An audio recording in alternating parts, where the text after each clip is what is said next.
Caval नाम मनवा जप ले कैवल नाम।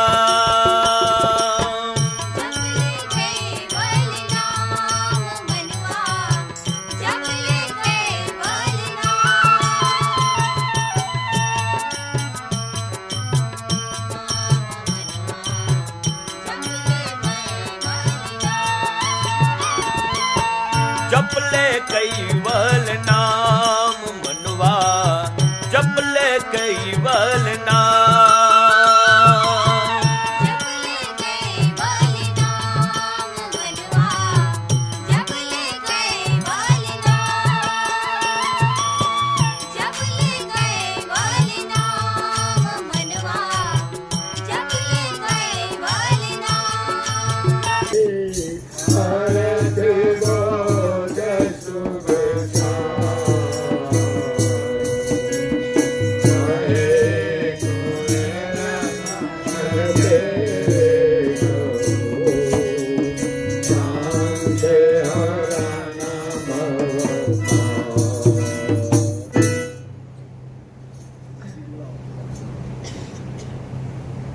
आद्य सक्र स्वराज करुणेश कैवल करता की जय। श्री कृष्ण स्वामी महाराज की जय। परम गुरु श्रीमद करुणा सागर महाराज की जय। पूज्य श्री नारायण जी महाराज की जय। श्री सब कुराचार्य महाराज की जय। श्री सब संतन की जय। श्री सब देवन की जय।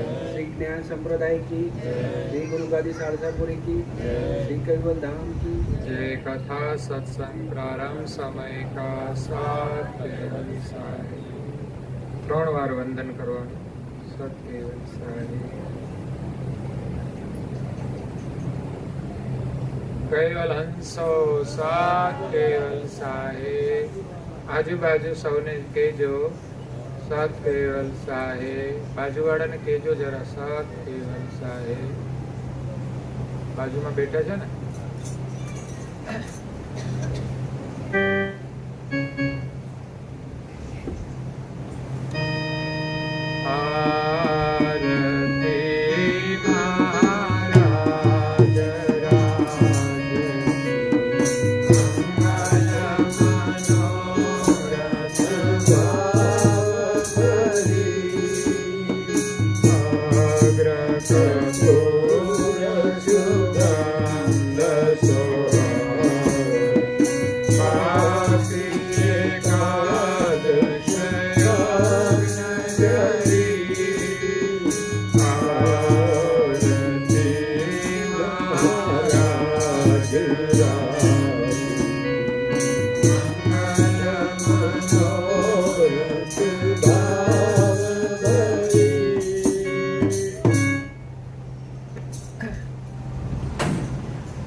ભક્તજનો,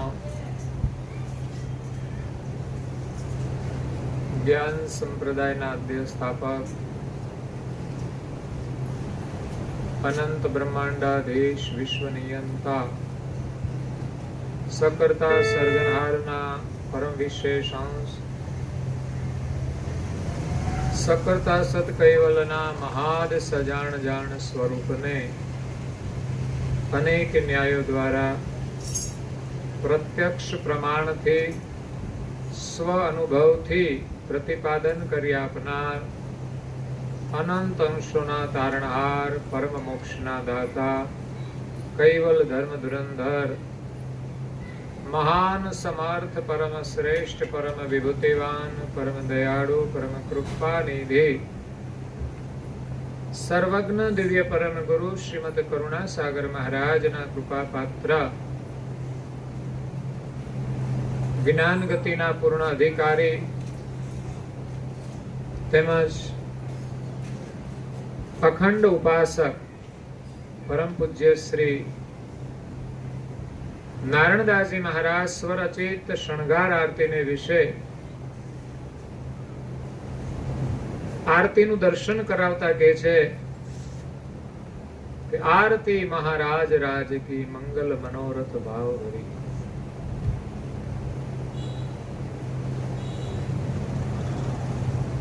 ગઈકાલે આપણે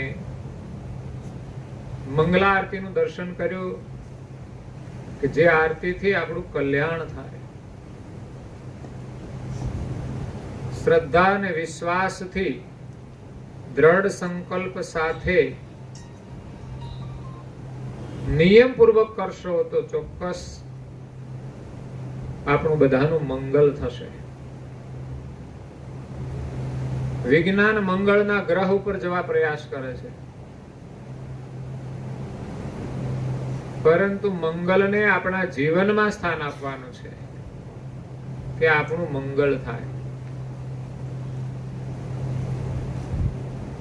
તો મંગલારતી સૌપ્રથમ કરતા કૈવલની થાય છે. આપણે સૌ પરમ ગુરુ દ્વારા એ કૈવલ કરતાની મંગલા આરતી કરીએ છીએ, કરવી જોઈએ. જેમણે આ જગત બનાવ્યું છે એમની આરતી કરીએ તો આપણું જીવન ધન્ય બની જાય. આ કોઈ સાધારણ કાર્ય નથી. ઉત્તમમાં ઉત્તમ સર્વોત્તમ કાર્ય છે.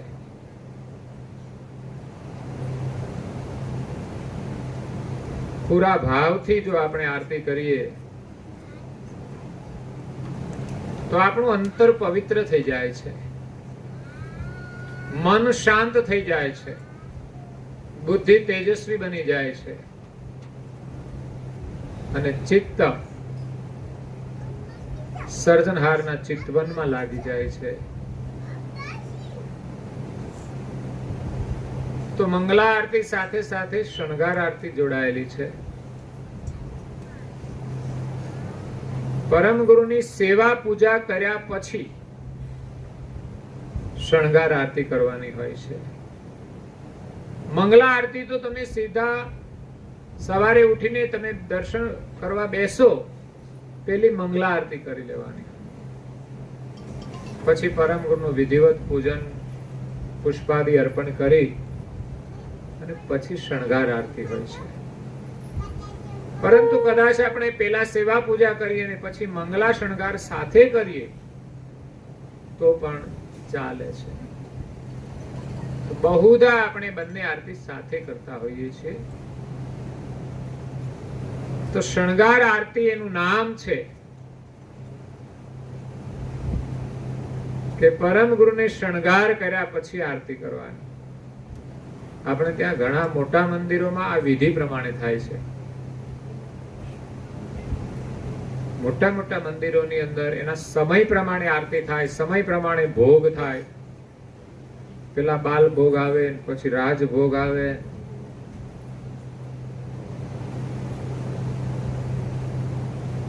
જ્યારે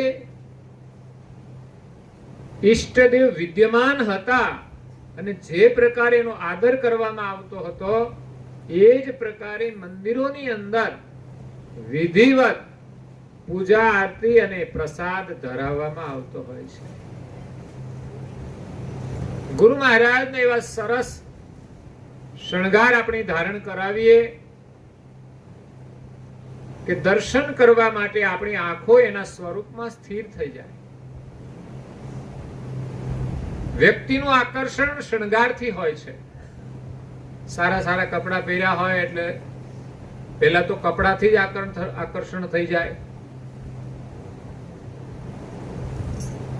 ત્યાર પછી આપણે વ્યક્તિનું દર્શન કરીએ છીએ. એમ શણગારોનું મહત્વ છે. વ્યક્તિ તો છે પણ વ્યક્તિના કાર્યો છે, શુભ કાર્યો એમના શણગાર છે. વ્યક્તિની ઓળખ એમના કાર્યોથી થતી હોય છે. કાર્યો એ કાર્ય હોય છે, વ્યક્તિ એનાથી અલગ હોય છે. પણ પેલી ઓળખ એમની કાર્યો દ્વારા થાય છે અને પછી આપણે વ્યક્તિને મળીએ છીએ ત્યારે વ્યક્તિનું પણ મહત્વ છે, એનું પણ ગૌરવ છે કે આ વ્યક્તિ દ્વારા આવા સુંદર કાર્યો થાય છે અને એ જ એનું સુંદર સ્વરૂપ છે. અહીંયા કોઈ શરીરની સુંદરતાની વાત નથી,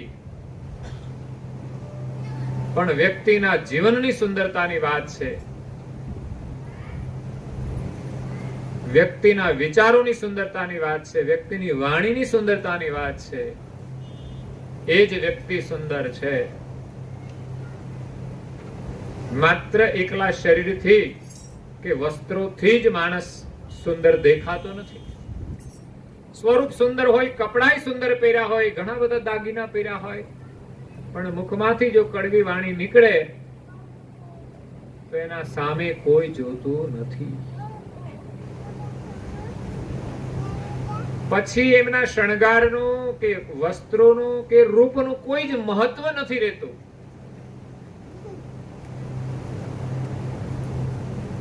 એની વાણી કડવી હોય તો પછી એની સાથે કોઈ વાત કરવા પણ તૈયાર થતું નથી, કોઈ મળવાની પણ ઈચ્છા રાખતું નથી.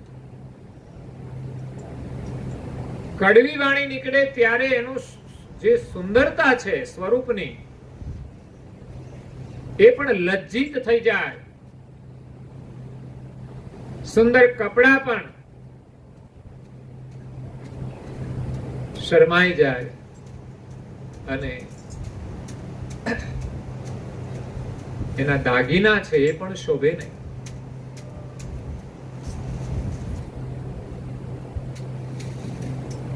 તો અહીંયા સુંદરતાનું વર્ણન છે. પરમ ગુરુની આરતી પૂજ્ય શ્રી નારાયણદાસજી મહારાજ કરે છે. આરતી મહારાજ રાજ કી. આરતીનો ઉદ્દેશ તો આરત છે, પ્રાર્થના છે. જે આરતી કરીએ છીએ એની સાથે પ્રાર્થના જોડાયેલી છે. અને આરતીનો એક ઉદ્દેશ છે આપણે જેમની આરતી કરીએ છીએ એમનું દર્શન કરવું. આરતીનો પ્રારંભ એમના ચરણમાંથી થાય. ચરણમાંથી દર્શન કરતા કરતા આપણે છેક એમના ચહેરા સુધી અને એમના શિખા સુધી દર્શન કરીએ છીએ ધ્યાનથી. આરતી એક પ્રકાશ કરે છે. અંતરમાં આરત હશે તો જ પરમ ગુરુના દિવ્ય સ્વરૂપના દર્શન થશે. આ તો હવે લાઈટો આવી, નહીં તો પેલા લાઈટો નહોતી ત્યારે સંધ્યાના સમયે આરતીના પ્રકાશથી જ ઈષ્ટદેવનું દર્શન થતું હતું. અગર તો ગર્ભગૃહની અંદર જે દીપકો પ્રગટતા હતા, અખંડ દીપકો હતા, એના પ્રકાશમાં લોકો દર્શન કરતા હતા. તો પ્રકાશ દ્વારા દર્શન થાય છે. તો આપણી આંખોથી પરમ ગુરુના દર્શન કરવા છે તો આંખોની અંદર જ્ઞાનની રોશની જોઈશે અને અંતરની આરત જોઈશે. તો આપણે આરતીની અંદર મહત્વ છે કોની આરતી ઉતારી રહ્યા છે. એનું સ્થાન આપણા હૃદયના સિંહાસન ઉપર હોવું જોઈએ. બહાર પણ આપણે એમના માટે સુંદર મંદિર બનાવીએ, સિંહાસન બનાવીએ અને ત્યાં ગુરુ મહારાજને પધરાવીએ છીએ. આપણે ઘરે મહેમાન આવે છે તો એના માટે પણ આપણે ઉપર બેસવાની સુંદર વ્યવસ્થા કરીએ છીએ. તો એ જ રીતે પરમ ગુરુને બહાર મંદિરના સિંહાસન ઉપર અને ભીતરની અંદર હૃદયના સિંહાસન ઉપર બિરાજમાન કરવાના છે. જ્યારે પરમ ગુરુ હૃદયના સિંહાસન ઉપર બિરાજમાન થાય પછી આપણા માટે પરમ ગુરુ સિવાય કોઈનું મહત્વ રહેતું નથી. પછી મનનું કોઈ મહત્વ રહેતું નથી, મનની ઈચ્છાઓનું કોઈ મહત્વ રહેતું નથી. અને આરતથી આપણે પરમ ગુરુની આરતી ઉતારવાની છે, પ્રેમથી આરતી ઉતારવાની છે. અને કોની આરતી ઉતારીએ છે? મહારાજ રાજ કી.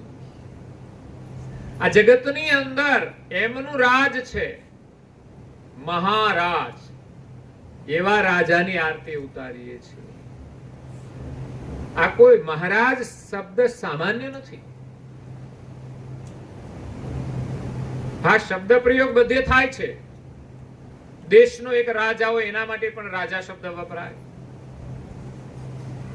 આ દુનિયામાં ઘણા ઘણા મોટા મોટા મહારાજાઓ થઈ ગયા છે અને એ સિવાય સાધુ સંતો માટે પણ મહારાજ શબ્દનો પ્રયોગ થાય છે.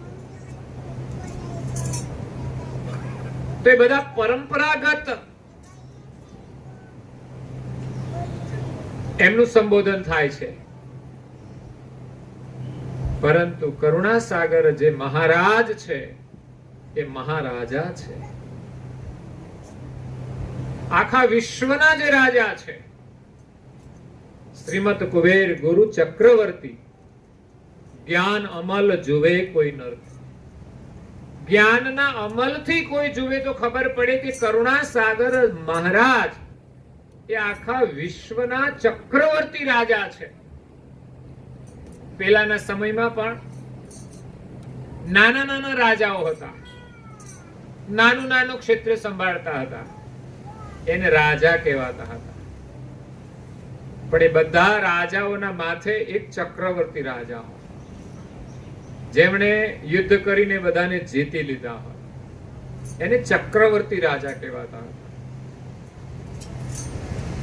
એટલે એ મહારાજા છે અને ચક્રવર્તી રાજા છે. એટલે મહારાજ શબ્દ કોઈ સામાન્ય નથી. ઘણી વાર લોકો શબ્દનો વિવાદ કરતા હોય છે કે મહારાજ શબ્દ તો સામાન્ય માણસને પણ લાગે છે, લગાડે છે, પણ અહીંયા માત્ર મહારાજ શબ્દનું જ મહત્વ નથી. આગળ જે નામાભિકરણ કરવામાં આવે એનું મહત્વ છે. મહારાજ તો બધાને લાગે, પણ કરુણાસાગર મહારાજ છે. આ જગતની અંદર કોઈનું પણ નામ કરુણાસાગર નથી. ઘણા બધા મહાપુરુષો થઈ ગયા, એને ઉપનામ તરીકે મહત્વ આપે, ઉપમા આપીને કે આ તો કરુણાના સાગર છે. એનું નામ કઈ બીજું હોય, પણ કઈ સારા કામો કર્યા હોય એટલે એમ કહે કે આ તો કરુણાના સાગર છે. પણ વાસ્તવિક કરુણાસાગર કોઈનું નામ હોય તો એ માત્ર કર્તાના પરમ વિશેષ અંશ પરમ ગુરુ શ્રીમદ કરુણાસાગર મહારાજનું છે. પરમ ગુરુને ત્રણ કેવલ કર્તાના પરમ વિશેષ અંશ, પરમ ગુરુ અને પરમ વિશેષ અંશ, આ ત્રણ વિશેષણ કરુણાસાગર મહારાજને લાગે છે, જે એની પ્રોપર ઓળખ છે.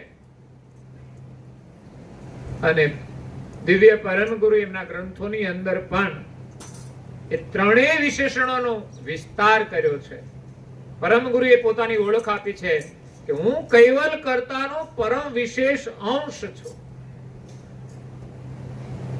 એટલે કરુણાસાગર નામની આગળ આપણે કઈ સંબોધન લખવું હોય કે બોલવું હોય તો વિશેષ મહત્વપૂર્ણ સંબોધન હોય તો એ પરમ વિશેષ અંશ. નિરંજન પણ છે, એક વિશેષણ બેને પણ લાગી શકે, પણ પરમ ગુરુના ત્રણ વિશેષણ જ્યારે જોઈન્ટ કરીએ ત્યારે પરમ ગુરુની ઓળખ આપે છે, કરુણાસાગર મહારાજની ઓળખ આપે છે. એક તો એમનું પ્રોપર કરુણાસાગર જે નામ છે એ એમના સિવાય કોઈને લાગેલું નથી, ગતિએ પણ કોઈને લાગી શકે નહીં. જે કરુણાસાગર નામનો નિર્ણય દિવ્ય પરમ ગુરુએ સક્રત પરમ પ્રકાશ મણિ ભાષ્ય ગ્રંથને વિશે કર્યો છે. પ્રથમ અંગમાં જ, પ્રથમ શરૂઆતમાં જ. તો એવા કરુણાસાગર મહારાજની ત્રણ વિશેષણ લાગે છે. કર્તાના પરમ વિશેષ અંશ, બીજું પરમ ગુરુ. પરમ ગુરુ વિશેષણ માત્ર એક કરુણાસાગર મહારાજને જ લાગી શકે છે. એ સિવાય જગતની અંદર લોકો ઉપમાઓ આપતા હોય છે કે અમારા ગુરુ તો પરમ ગુરુ છે, કોઈ એમ કે અમારા ગુરુ તો સદગુરુ છે, કોઈ એમ કે અમારા ગુરુ તો ગુરુ છે. બસ, તો ગુરુ ગુરુ જ્યાં ત્યાં સૌ કોઈ કહે છે. ચાર પ્રકારે ગુરુપદ રહે છે. પ્રોક્ષ ગુરુ તે પ્રોક્ષ બતાવે પદાર્થમાં જીવકું બિલમાં. પહેલા ગુરુ પ્રોક્ષ ગુરુ, જે પદાર્થમાં રોકી રાખે. ગુરુપદ દેવ બતાવે પ્રત્યક્ષ, દર્શાવી દેહમાં આપે તેહી દક્ષ. બીજા પ્રકારના ગુરુ છે, આપણા શરીરમાં દેવોની ઓળખ કરાવે છે કે બ્રહ્માંડમાં જે દેવતાઓ છે એના અંશો તત્વના રૂપમાં આપણા શરીરમાં છે અને એમના મંત્ર છે. એ મંત્ર જાપ કરવાથી આ દેવ પ્રસન્ન થાય અને આપણને વરદાન આપે. અગર તો એના ધામમાં જઈ શકાય. આ બીજા ગુરુ. પેલા ગુરુ તો પદાર્થમાં જ રોકી રાખે. તમે આટલું પુણ્ય કરશો તો આટલો લાભ થશે. તમે 5 નારિયેળ વધેરશો લોટરીની ટિકિટ લાગી જશે. ભૌતિક ફળની આશાએ જે આપણને ભક્તિ કરાવે, બહુ પ્રકારના કર્મકાંડ માત્ર ભૌતિક સુખ માટે છે. અને ઘણા કર્મકાંડ કરવા છતાંય માણસના જીવનમાં વિઘ્નો તો આવે જ છે. કારણ કે પરિપૂર્ણ રીતે ન કરવામાં આવે તો પરિણામ આવતું નથી. આપણે તો કરાવીએ છીએ, કરતા નથી. યજ્ઞ કોઈ કરતું નથી, કરાવે છે. કોઈની પાસે કરાવીએ છીએ. પેલા ઋષિમુનિઓ સ્વયં યજ્ઞ કરતા હતા, સ્વયં મંત્રોચ્ચાર કરતા હતા. એમની સ્વયં ભાવના હતી. આજે કોઈના પાસે કરાવીએ એનામાં કેટલી શુદ્ધિ હોય. એને કંઈક આચારનું પાલન કરવું પડતું હોય છે. એમ જ કોઈ યજ્ઞના યજમાન બની શકતા નથી. એટલે ગુરુ છે, પ્રોક્ષ ગુરુ, ગુરુ જેને તાય ગુરુ પણ કહેવાય છે, તત્વોની ઓળખ આપે, તાત્વિક સાધના બતાવે, સિદ્ધિ પ્રાપ્ત કરાવે. ત્રીજા સદગુરુ છે જે આપણા સ્વરૂપની ઓળખ કરાવે. અને ચોથા છે પરમ ગુરુ, જે આ કર્તા માલિકથી વિખૂટો પડેલો અંશ કર્તાની સાથે મેળાપ કરાવી આપે. જેનો અંશ ત્યાં મેળાપ કરાવે. અંશી પદમાં એકતા કરવા આવે. અંશી પદ કૈવલ એક સમેવા.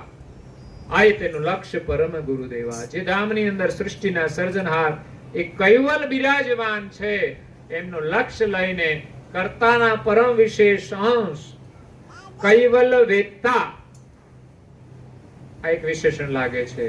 અને પરમ ગુરુ શ્રીમદ કરુણાસાગર મહારાજ આ વિશ્વની અંદર પ્રગટ થયા છે. અને એમની આરતી પૂજ્ય શ્રી નારાયણદાસજી મહારાજ કરે છે કે આરતી મહારાજ રાજ કી મંગલ મનોરથ ભાવ ભરી. મહારાજાની આરતી કરે છે. નારાયણદાસજી મહારાજ શ્રી પ્રોપર પરમ ગુરુ પાછળ મહારાજ શબ્દનો પ્રયોગ કર્યો છે. પ્રોપર દરેક હસ્તલિખિત ગ્રંથની અંદર પણ પરમ ગુરુ શ્રીમદ કરુણાસાગર મહારાજની અસીમ કૃપાથી આ ગ્રંથ લખાય છે, એવું લહિયાઓએ લખ્યું છે. પછી પરમ ગુરુ ના જે મહાન શિષ્ય હતા પૂજ્ય શ્રી નારાયણદાસજી મહારાજ અને તપસ્વી રઘુરામ મહારાજ, જેમણે પૂજ્ય શ્રી નારાયણદાસજી મહારાજ શ્રીએ પરમ ગુરુની હયાતીમાં સુરકુવા મંદિરમાં પરમ ગુરુની સ્થાપના કરી અને ત્યાં તકતી મારેલી છે. પરમ ગુરુ શ્રીમદ કરુણાસાગર મહારાજ ની સ્થાપના. ત્યારથી આ શબ્દ પ્રયોગની પરંપરા ચાલે છે. પૂજ્ય શ્રી નારાયણદાસજી મહારાજ શ્રીએ પરમ ગુરુના કૈવલ ધામ વાસ પછી ગુરુગાદી સારસાપુરીમાં મંદિર બનાવ્યો. ત્યાં પણ જે શિલાલેખ છે એમાં પણ એ જ શબ્દનો એ રીતે પ્રયોગ કર્યો છે. પરમ ગુરુ શ્રીમદ કરુણાસાગર મહારાજ ની પ્રતિષ્ઠા વૈશાખ પૂર્ણિમાએ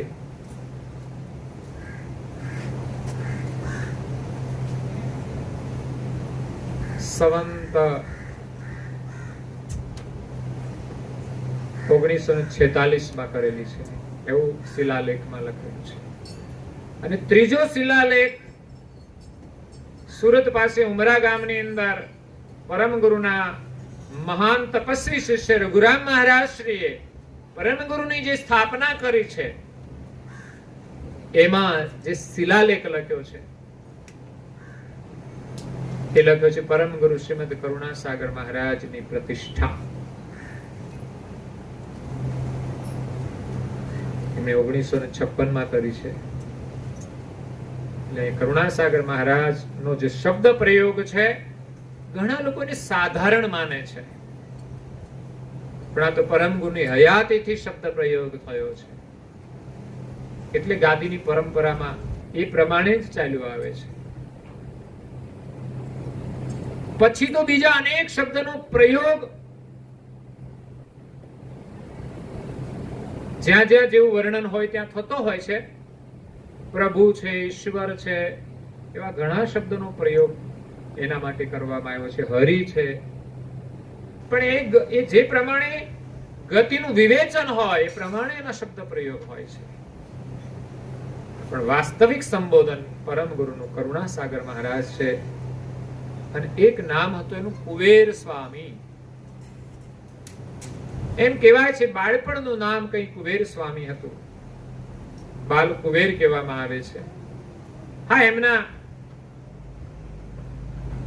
હેતબાઈ માતાના જે દીકરા હતા એનું નામ તો કઈ જુદું હોય, પણ પરમ ગુરુ આવ્યા પ્રગટ થઈને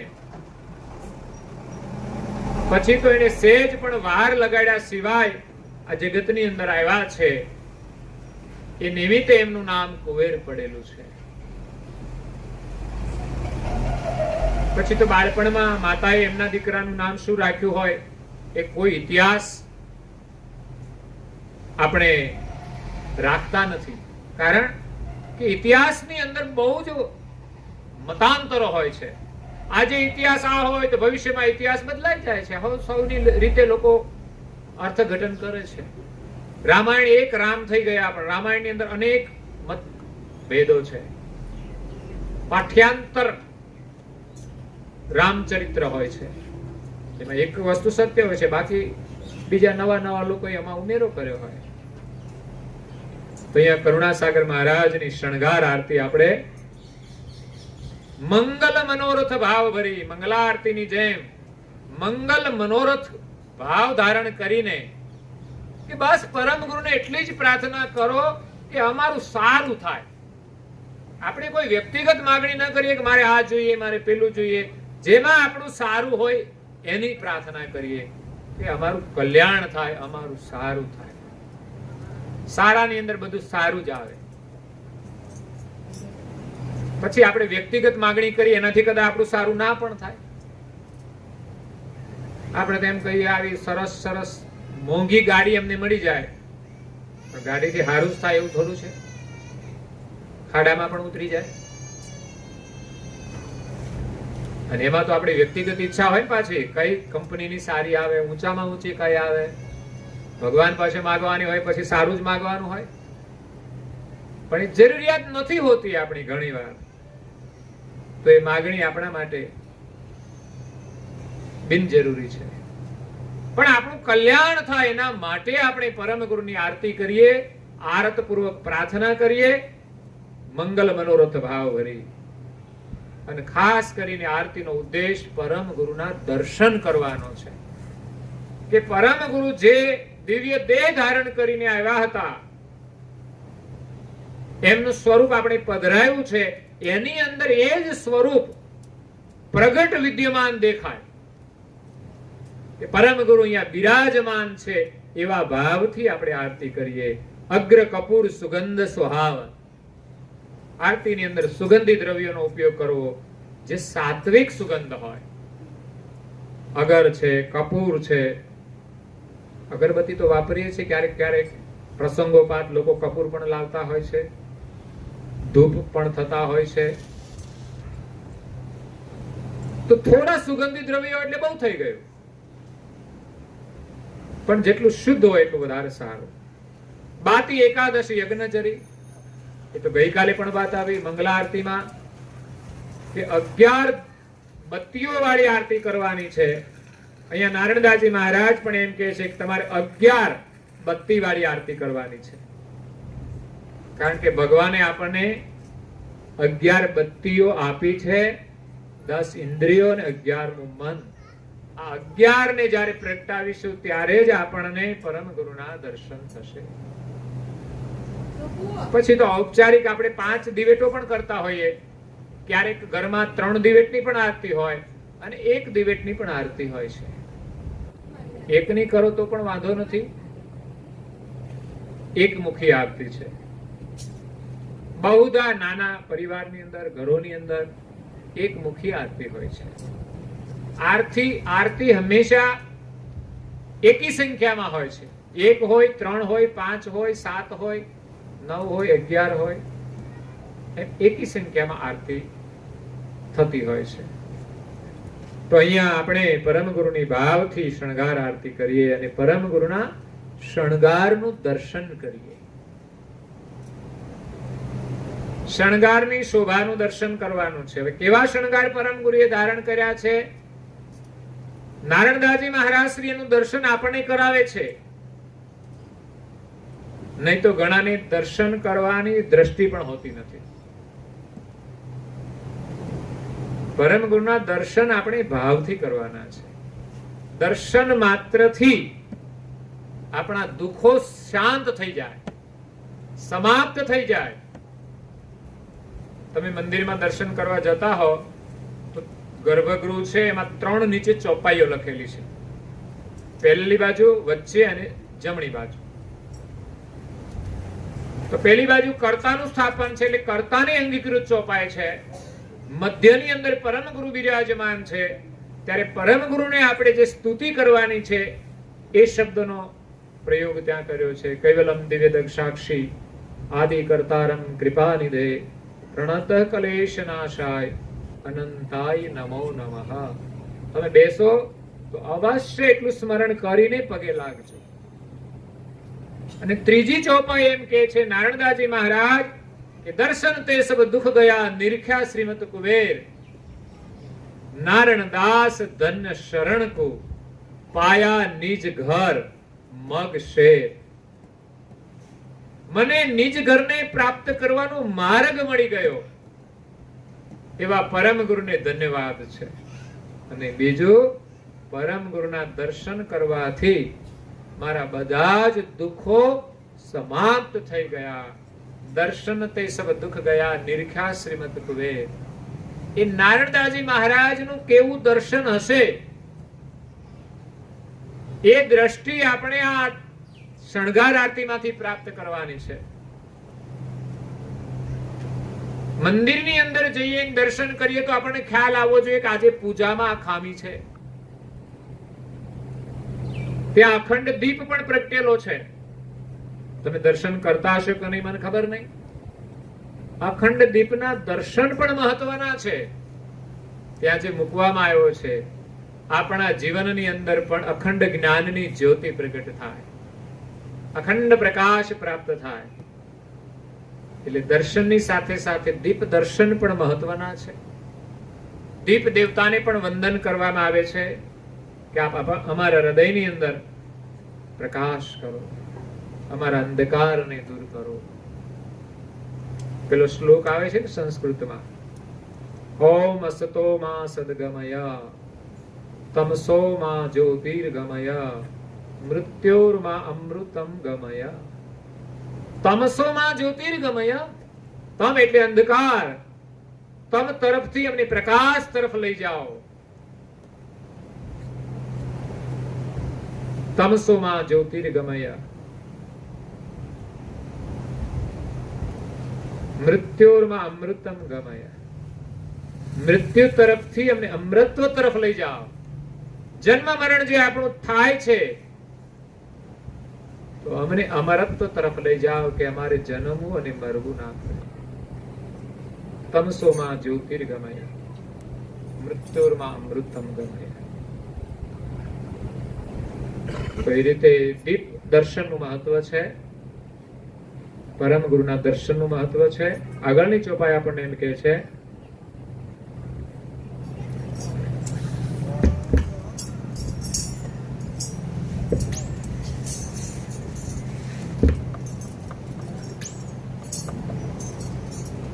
ભાલ તિલક કેસર ક્યાં જોરાજે ચામર શિર પર છાત્રધારી કૌસ્તુભ મણિયોર સંતહિષો નિજાનંદ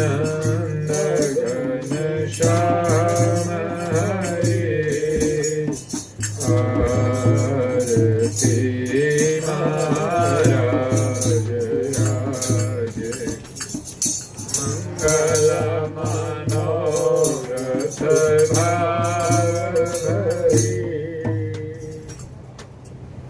હવે નારણદાસજી મહારાજ શ્રીનું દર્શન, એમની દ્રષ્ટિ, એનું આપણે અવલોકન કરીએ.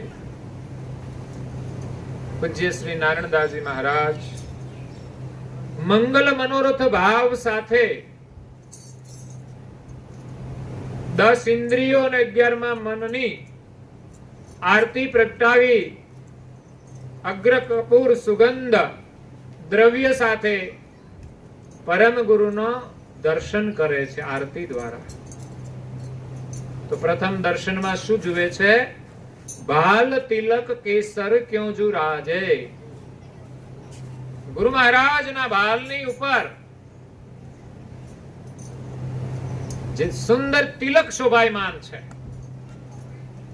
અહીંયા ભાલ તિલકનો અર્થ છે કે ભાલ ઉપર તિલક સુંદર શોભાયમાન છે અને પરમ ગુરુના કપાળમાં તો ભાલ તિલક છે, માટે એમના ચહેરા ઉપર ભાલ તિલકની શોભા અતિ સુંદર છે.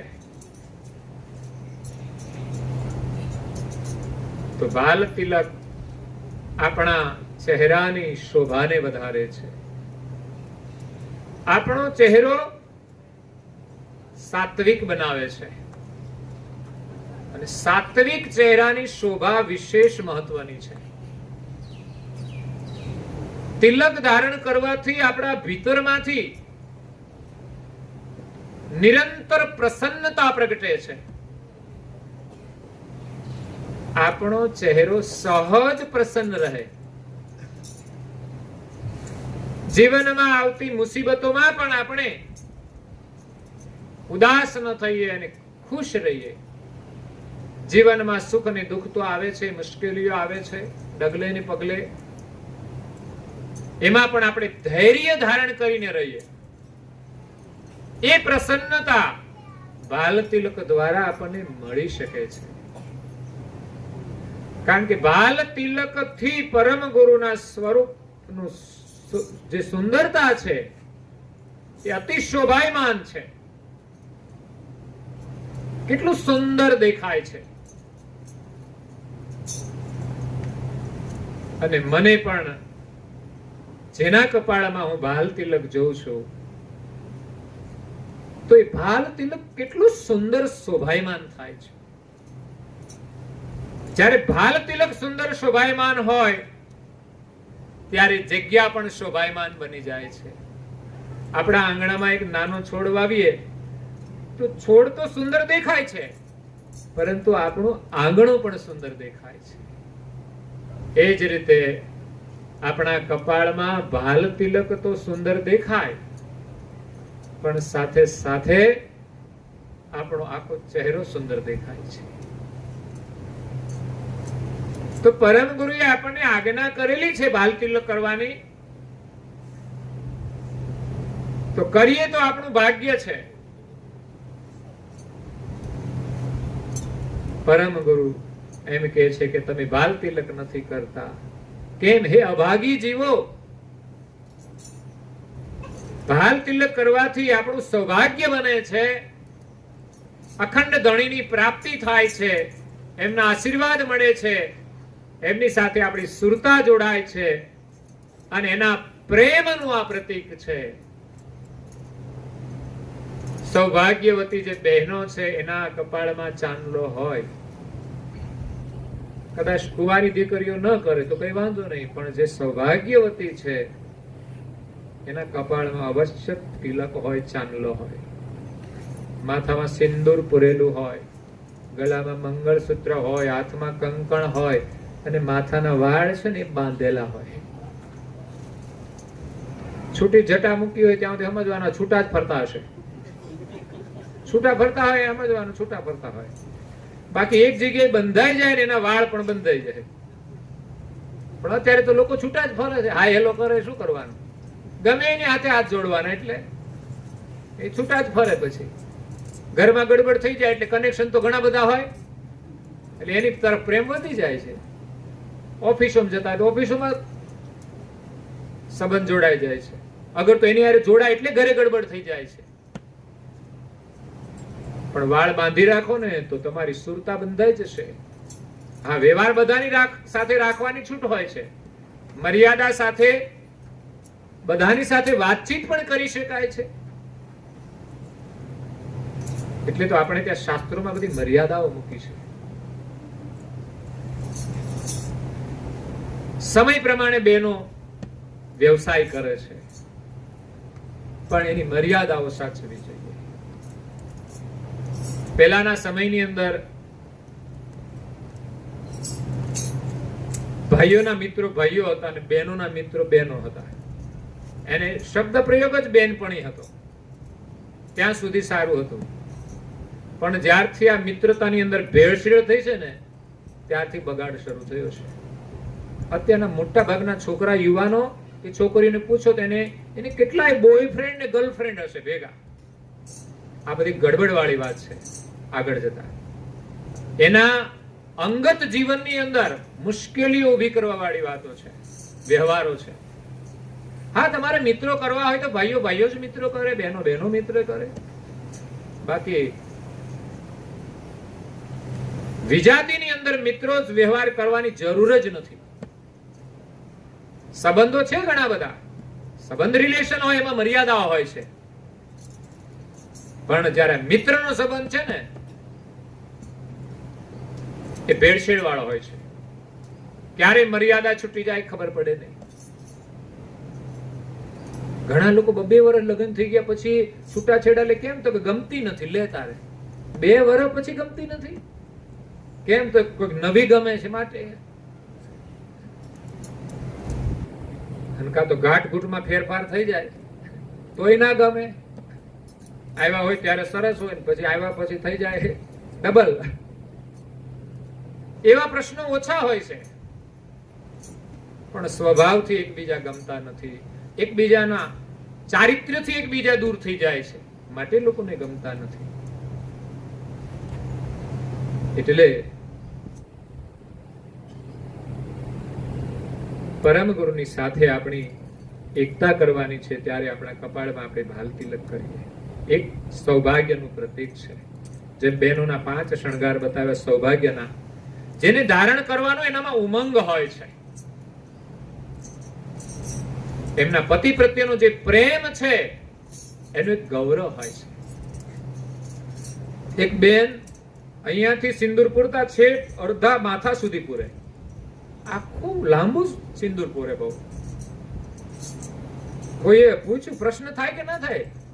જનરલ બધા આટલો જ સિંદૂર પૂરતા હોય અને આપણે અડધા કપાળ અડધા માથા સુધી પૂરેલું. કોઈ પ્રશ્ન કર્યો કે બેન આવડું લાંબુ કે છે તમે સિંદૂરનું પૂર્યું છે? તો તમારા ભાઈની તબિયત બહુ સારી છે, એકદમ સ્વસ્થ છે. પછી એક દિવસ અડધે સુધી પૂરીને આવ્યા કે આજે કેમ અડધું જ કર્યું? તમારા ભાઈ બીમાર છે. પછી એક દિવસ થોડું થઈ ગયું, નાનું એવું. તો કે આજે કેમ આટલું જ? તો કે એની અંદર એને પેલા શેમાં દાખલ કરે છે?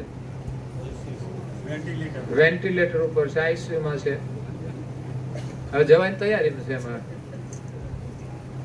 એટલે આ તો એક દ્રષ્ટાંત છે. પણ પ્રેમ પણ આ જ પ્રકારનો હોય છે. પ્રેમ પણ આ પ્રકારે બદલાતો હોય છે. તો પરમ ગુરુમાં આપણો પ્રેમ છે એનું એક મહત્વનું જો પ્રતીક હોય તે ભાલ તિલક છે. શરમાવાનો કોઈ પ્રશ્ન જ નથી. એવું કઈ ખરાબ કામ નથી કે આપણે શરમાવું પડે. હું તો એમ કહું છું કે તમે આ ધારણ કરશો એટલે શરમાવા પડે એવા બધા જ કામ છૂટી જશે. અપશબ્દોના પ્રયોગ કરતા હોય તો બંધ થઈ જાય. ભાલ તિલકનો એટલો પ્રભાવ છે કે સંકોચ થશે, તમે અપશબ્દનો પ્રયોગ નહીં કરી શકો, અખાદ્ય વસ્તુનું સેવન નહીં કરી શકો. પછી તમે હંમેશા સારા કાર્યો જ કરશો, સારા કાર્ય કરવાના જ વિચાર આવશે. ભાલ તિલક તમને બજારે ઓટલે કામ વગરના બેસવા ના દે. કામ વગરનું નવરા બેસવાનું જ નથી. કામ કેટલું બધું છે. મોદી સાહેબને પૂછો ખરા, 1 મિનિટ નવરા નથી. અને આપણે બધા નવરા ફરી. આપણે વિકાસ કરવો છે. આપણા ઘરનો વિકાસ ના થાય બેઠા બેઠા. એને દેશનો વિકાસ કરવો છે, રાત દિવસ મહેનત કરતા હોય છે. પછી ભ્રષ્ટાચારીની વાત જુદી છે, બધી મતલબથી કરતા હોય એ વસ્તુ આખી જુદી છે. એ તો ભ્રષ્ટ થવાના જ છે. પણ જે પ્રમાણિક લોકો છે એનું તો ચોક્કસ કલ્યાણ થવાનું જ છે. એટલે આપણે ખૂબ મહેનત કરવાની છે. સેવાના કાર્યો જગતની અંદર ઘણા બધા છે, આપણે કરી શકીએ છીએ, પણ નવરા તો ન જ રહેવું જોઈએ. ઘણા લોકોને કહીએ તમે સવારમાં પ્રાર્થના ઉપાસના નથી કરતો, તો ટાઈમ નથી. આવા જ જવાબ હોય છે, ટાઈમ નથી. કથામાં જવાનું હોય તો ટાઈમ નથી, અને નવરા બેસવાનું હોય તો ટાઈમ છે. કોઈ લડતું હોય ને બજારમાં, તો તૈયારીમાં લોકો બહાર નીકળીને આવી જાય, બોલો, ઘરમાંથી બધું કામ છોડીને જોવા માટે આવી જાય. ટાઈમ ક્યાંથી કાઢ્યો ભાઈ? 24 કલાક આપણો સમય છે, ક્યાં વાપરવો એનું મેનેજમેન્ટ આપણે કરવાનું છે. બાકી આ કોઈ સાચો જવાબ નથી, ટાઈમ નથી. આ બધો સમય રિઝર્વ છે. આપણે પ્રાથમિકતા કોને આપવાની છે, કયા કાર્યને, એ મહત્વનું છે. અને નિયમ સાથે આયોજનબદ્ધ તમે જો સમયને વાપરશો તો તમે ઉત્તમમાં ઉત્તમ કાર્ય કરી શકશો અને વધુમાં વધુ કાર્ય કરી શકશો. આ નરેન્દ્રભાઈ મોદીની ફોર્મ્યુલા છે, એમના વિચારો છે, અને એણે પણ મહાપુરુષોના વિચારોમાંથી પ્રેરણા લીધી છે. સ્વામી વિવેકાનંદ જેવા મહાન પુરુષો થઈ ગયા, એમણે આપણને આવા વિચારો આપ્યા છે કે આપણે કેવી રીતે જીવન જીવવું જોઈએ, કેવી રીતે કાર્ય કરવા જોઈએ.